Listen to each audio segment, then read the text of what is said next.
Hello animal lovers. स्वागत है आपका एक्सप्लेनर एम्पायर चैनल में।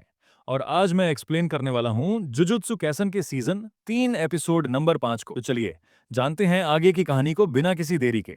एपिसोड की शुरुआत मासामिची यागा से होती है। यागा ने पांडा को बनाया था तो हायर अप्स ने उसे अरेस्ट करवा लिया था, क्योंकि यागा ने ऐसा कर्स्ड पपेट बना दिया था जिसकी कर्स्ड एनर्जी उसके अंदर से जनरेट होती है। आसान शब्दों में कहें तो पांडा बाकी इंसानों की तरह जिंदा था, और ये बहुत बड़ी बात है, क्योंकि ऐसे तो यागा बहुत बड़ी आर्मी खड़ी कर सकता है। हायर अप्स चाहते थे कि यागा अपनी टेक्निक उन्हें भी बता दे, पर यागा साफ मना कर देता है, क्योंकि वह जानता था कि हायर अप्स इस टेक्निक का गलत इस्तेमाल ही करेंगे। तो वह उनसे कहता है कि उसने गलती से पांडा को बना दिया और अब ऐसा नहीं होगा। कहानी वापस प्रेजेंट में आती है और हम देखते हैं कि यागा ने और भी ऐसे पपेट्स बनाए थे, पर उसने उन्हें एक जंगल में छुपा रखा था। एक पपेट यागा से आंखें पूछता है कि उसका मूड खराब क्यों है। तो यागा बोलता है कि अब मैं कई दिनों तक तुमसे मिलने नहीं आऊंगा, लेकिन मेरे बिना भी तुम ठीक रहोगे, क्योंकि इस जंगल को मास्टर टेंगन प्रोटेक्ट कर रहे हैं, और तुम्हारी मदर भी तुमसे मिलने आती रहेगी। सभी पपेट्स यागा को अलविदा कहते हैं, और ये भी कि वे उसे मिस करेंगे। दूसरी तरफ हम पांडा को देखते हैं, जिसे हायर अप्स ने पकड़ लिया था, क्योंकि वे जानते हैं कि पांडा के लिए यागा जरूर आएगा। लेकिन कुस्साकाबे पांडा को आजाद कर देता है और बोलता है कि यागा ने एक बार मुझ पर एहसान किया था, और मैं उसका बदला चुका रहा हूं।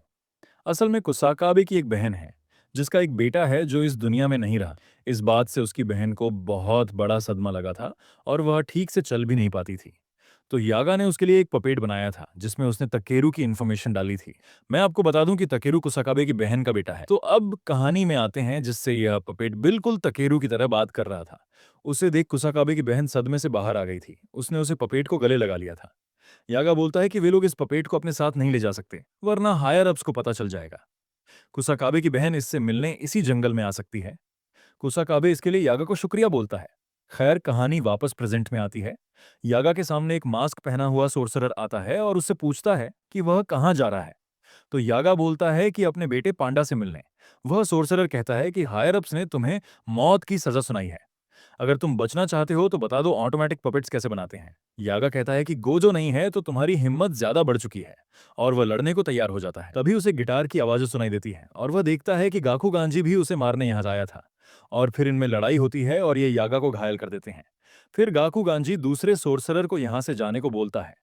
इसके बाद यागा ऑटोमेटिक पपेट बनाने का तरीका बताने लगता है कि उन्हें सोल इन्फॉर्मेशन की कॉपी करके कर्स्ड पपेट के कोर में डालना होता है। उन्हें 3 सोल्स को एक कोर में डालना होगा, जो एक दूसरे को ऑब्जर्व करती रहेंगी, और करीब 3 महीने बाद ऑटोमेटिक पपेट बन जाएगा। गाकू गांजी पूछता है कि तुम यह सब अब क्यों बता रहे हो, पहले बताते तो तुम बच सकते थे।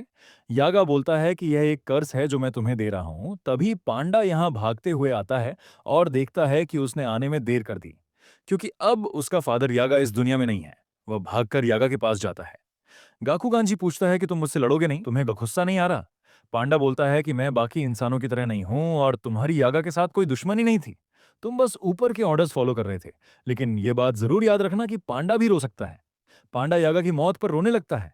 दूसरी तरफ हम यूजी और मेगुमी को देखते हैं, जिन्हें टेंगन ने बताया कि हकारी एक बिल्डिंग में अपना फाइट क्लब खोल रखा है, जहां आम लोग सट्टा लगाने आते हैं और सोर्सरर्स यहां पर फाइट करने आते हैं।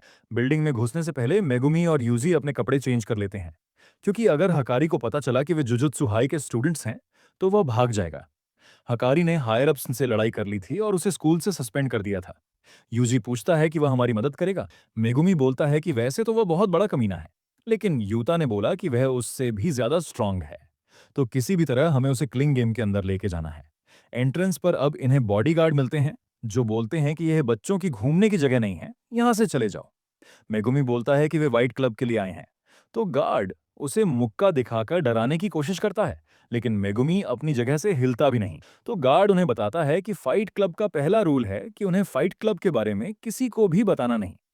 तो मेगुमी बोलता है कि मुझे जिस फाइटर ने बताया था मैं उसे मार चुका हूं, और उसकी जगह अब मैं खुद लड़ने आया हूं। तभी उसे गार्ड को अपने बॉस का कॉल आता है, और बोलता है कि वे सामान गए हैं, लेकिन फाइट में हिस्सा मेगुमी नहीं, यूजी लेगा। मेगुमी अब समझ जाता है कि इनका बॉस हकारी है, और उसने इन्हें सीसीटीवी में देख लिया होगा। अब यूजी का काम है अंदर जाकर इन सबको इम्प्रेस करना और हकारी से मिलना होगा। वहीं मेगुमी बाहर से अंदर घुसने की कोशिश करेगा, और अगर वे पकड़े गए तो उन्हें सारे गार्ड्स को पीट के हकारी से मिलना होगा। लेकिन इन्हें हकारी की मदद चाहिए, तो इन्हें ऐसा कोई भी काम नहीं करना जिससे हकारी गुस्सा हो जाए। अब यूजी शाम को अंदर जाता है और गार्ड उसे बताता है कि यहाँ के दो रूल हैं। पहला कि फाइट करने वाला फाइट छोड़कर भाग नहीं सकता है, और दूसरा कि उसे कर्स्ड टेक्निक का इस्तेमाल नहीं करना है, क्योंकि आम लोग कर्स्ड टेक्निक नहीं देख सकते, तो उनके लिए मैच बोरिंग हो जाता है।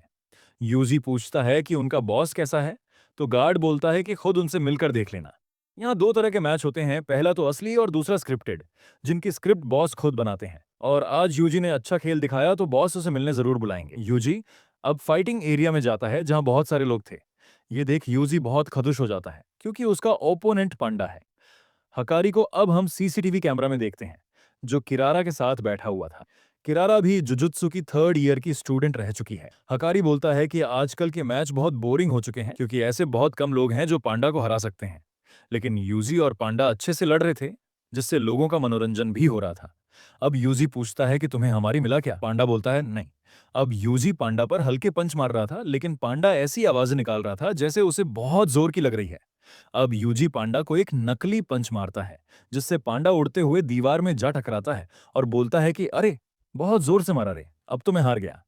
यूजी की फाइट देख हकारी भी बहुत इंप्रेस होता है और उसे अपने ऑफिस में मिलने बुलाता है।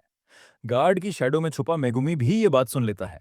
अब पांडा और मेगुमी जंगल में मिलते हैं। पांडा बताता है कि हकारी अपने ऑफिस में ही बैठा रहता है, लेकिन पांडा कभी उसके ऑफिस तक पहुंच ही नहीं पाता। ये शायद किरारा की कर्स्ड टेक्निक के कारण से हो रहा होगा। मेगुमी पूछता है कि किरारा तो लड़का था ना?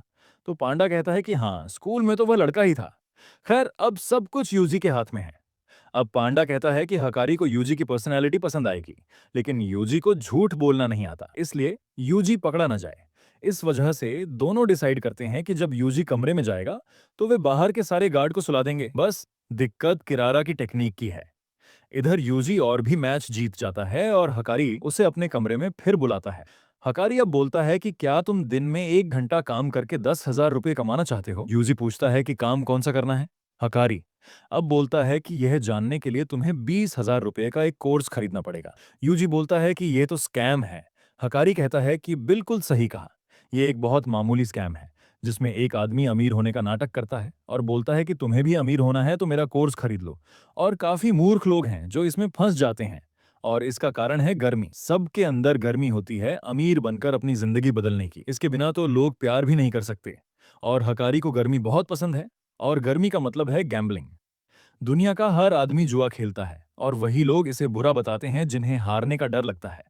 हकारी के लिए जुआ ही उसकी जिंदगी है, और वह अपना फाइटिंग क्लब पूरी दुनिया में खोलना चाहता है, जिससे सारी लोगों की गर्मी उसके कंट्रोल में हो। कर्स्ड स्पिरिट्स के बारे में अब तो आम जनता को भी पता चल गया है, और जुजुत्सु सोर्सरर्स की बंदबाजी पड़ी है। यही सबसे अच्छा है अपना बिजनेस बड़ा करने का, और वह यूजी को भी इसका हिस्सा बनाना चाहता है।